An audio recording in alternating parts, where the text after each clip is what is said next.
Assalamualaikum warahmatullahi wabarakatuh. Selamat malam, shalom, salam sejahtera bagi kita semua. Pada kesempatan kali ini saya akan melakukan paparan dari materi presentasi yang telah saya buat pada pertemuan terakhir, yaitu tugas kelompok dalam mata kuliah globalisasi yang dipimpin langsung oleh Bapak Arthur Jefferson Maya dan Ibu Paulina. Di sini izinkan saya memperkenalkan diri. Pertama, nama saya adalah Jose Andi Terkena dengan nomor induk mahasiswa 24 707 563. Saya berasal dari angkatan 2024 dengan jurusan Hubungan Internasional dari Universitas Kristen Indonesia. Baik, sebelum kita lanjut ke topik selanjutnya, pembahasan kita selanjutnya, mari kita simak judul yang akan kita tampilkan pada kesempatan kali ini. Baik, bertemu lagi dengan saya.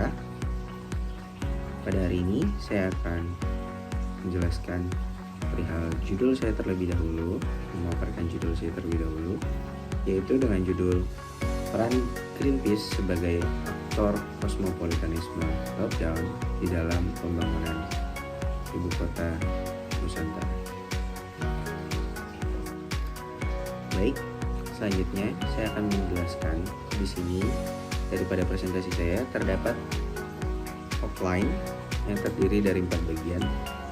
Yang pertama itu ada pendahuluan yang berisikan apa itu kosmopolitanisme, lalu yang kedua ada Greenpeace sebagai aktor kosmopolitanisme top down itu sendiri, lalu yang ketiga ada tantangan Greenpeace dalam menjadi aktor kosmopolitanisme di dunia. Dan untuk yang terakhir dalam outline saya yaitu mengenai solusi aktifnya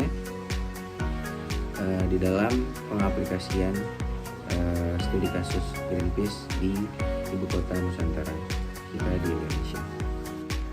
Baik, kita melanjutkan kepada bagian pendahuluan, yaitu membahas perihal apa itu kosmopolitanisme top down.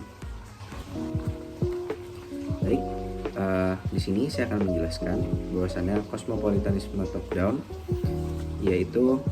ialah kosmopolitan yang dimana negara dan komunitas internasional itu sangat berperan aktif dalam menyelesaikan permasalahan-permasalahan terkait isu-isu global yang pada timing atau waktu-waktu tertentu di saat itu sedang memanas, atau juga sering dianggap sebagai gerakan-gerakan yang bersinggungan langsung sebagai gerakan yang berkaitan langsung dengan aktor-aktor internasional itu sendiri.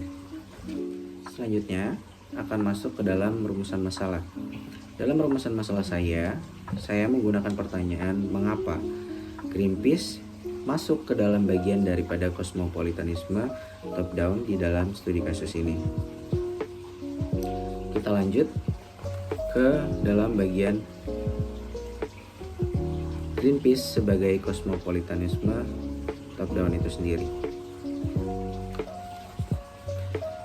Baik, dalam hal ini dapat dijelaskan bahwasannya Greenpeace dikatakan sebagai kelompok kosmopolitanisme top down dikarenakan kedekatannya dengan struktur atau lembaga internasional.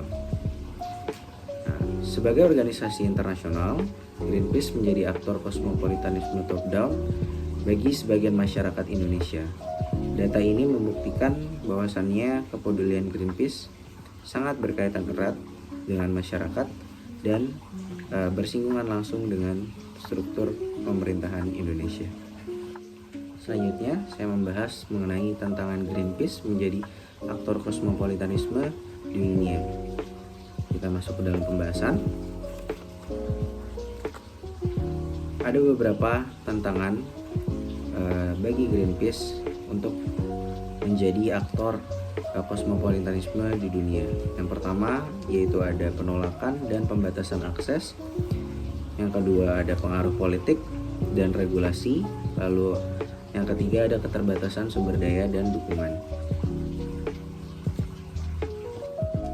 Selanjutnya kita merujuk kepada tantangan-tantangan Greenpeace bagi oknum-oknum individu.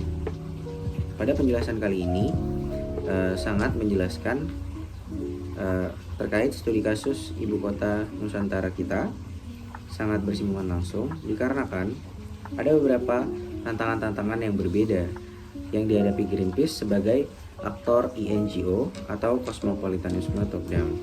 Yang pertama, di dalam studi kasus kali ini, yaitu di dalam IKN, pengusaha perkebunan misalnya seperti kelapa sawit dan karet membutuhkan lahan luas untuk usaha-usaha mereka. Yang kedua, ada pertambangan yang mencari sumber daya mineral di wilayah hutan.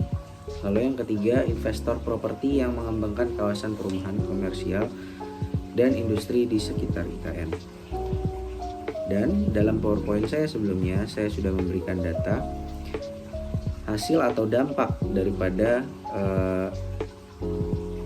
beberapa kejadian atau kegiatan-kegiatan yang dilakukan oleh oknum-oknum terkait yang bertentangan dengan Greenpeace. Dikarenakan eksplorasi yang besar-besaran seperti eksplorasi batubara mengakibatkan banjir yang menyebabkan kurangnya daerah resapan air dan merugikan masyarakat di Samarinda. Selanjutnya kita beranjak ke solusi aktif.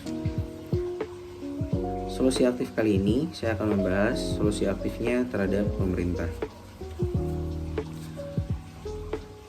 Solusi aktif dalam pemerintah dapat dijelaskan ada terbagi menjadi 3. Dalam PowerPoint saya dijelaskan yang pertama yaitu advokasi kebijakan berkelanjutan dan inklusif. Lalu yang kedua ada desakan penghentian sementara pembangunan. Lalu yang ketiga ada kritik terhadap sumber energi kotor. Jadi solusi yang diupayakan Greenpeace merupakan upaya optimal yang menyuarakan kepentingan seluruh warga internasional yang tidak terpengaruh oleh kepentingan egoisme suatu lembaga. Baik, selanjutnya saya akan menjelaskan juga terkait solusi aktifnya terhadap individu atau aktor individu. Dalam PowerPoint saya, pada pembahasan ini terbagi menjadi 3 poin. Yang pertama yaitu kampanye dan edukasi publik. Lalu yang kedua ada litigasi dan advokasi hukum. Lalu yang ketiga terdapat poin mendorong terlibatnya masyarakat lokal secara langsung.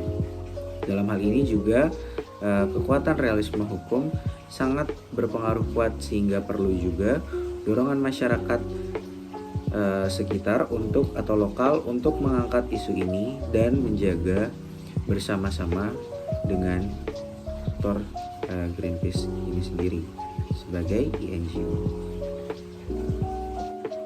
Lalu yang terakhir kita masuk ke dalam kesimpulannya. Di dalam kesimpulan, Greenpeace masuk ke dalam organisasi kosmopolitanisme top down.